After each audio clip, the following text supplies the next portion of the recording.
Scene एक मुलाकात। रात का समय था, बाहर तेज बारिश हो रही थी। सड़क के किनारे एक पुरानी किताबों की दुकान पर आयुष खड़ा था, भीगने से बचने के लिए। तभी सामने से रिया दौड़ती हुई आई। उसके बाल भीग कर चेहरे से चिपक रहे थे।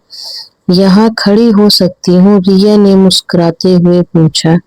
आयुष ने कहा, बारिश में भी किताबों से ज्यादा अच्छा सहारा कहाँ मिलेगा। सीन 2 नजदीकी। दोनों एक ही शेड में खड़े थे। बारिश की बूंदें टपक कर उनके हाथों पर पहुंच रही थी। रिया ने ठंड से कांपते हुए अपने हाथों को सीने से लगाया। आयुष ने हिम्मत करके अपनी जैकेट उसके कंधों पर डाल दी। उस पल उनकी नजरें मिली, जैसे वक्त थम गया हो। सीन 3 एहसास।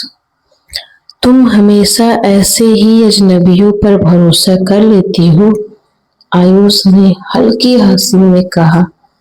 रिया ने उसकी आंखों में देखते हुए जवाब दिया। बहुत ही प्यारी आवाज में उसने आयुष को जवाब दिया। कभी कभी अजनबी भी अपने लगते हैं। उसकी आवाज में हल्की सी गर्माहट थी, इतनी थी कि उन दोनों को अपने प्यार में खींच रही थी।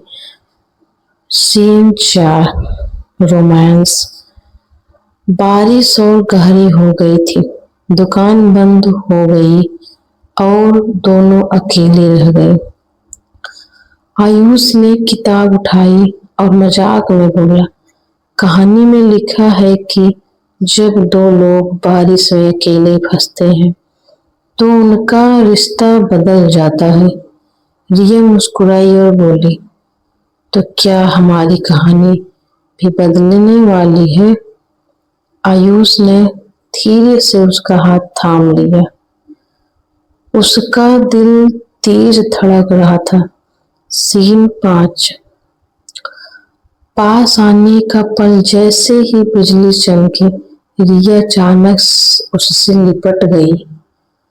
उसके गीले बालों की खुशबू आयुष को मदहोश कर रही थी। दोनों के बीच की दूरी अब लगभग खत्म हो चुकी थी। रिया की सांसें तेज थी और आयुष के होठ उसके बेहद करीब आ चुके थे। बारिश की बूंदें उनके चेहरे पर बहते हुए उस पल को और गहराई दे रही थी। Scene 6 climax. रिया ने धीरे से कहा, कभी कभी बारिश हमें वो कहने पर मजबूर कर देती है जो हम छुपाते रहते हैं। और अगले ही पल उसने अपनी आंखें बंद कर ली।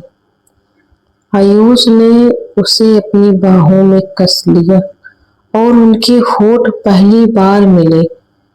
बाहर बारिश की आवाज गूंज